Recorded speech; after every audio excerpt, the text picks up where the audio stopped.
handsaw because it's hard to get your cut to stay true and plumb. So if you get yourself a good big skill saw like this,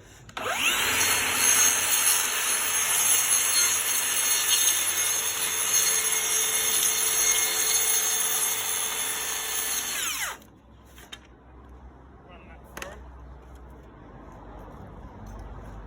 and then finish it off with the handsaw.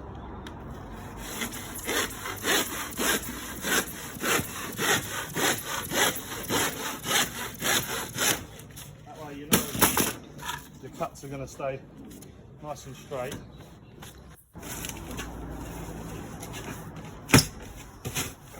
Get a nice snug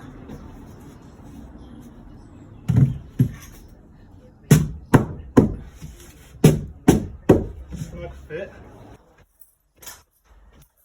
Ain't nothing to it but to do it.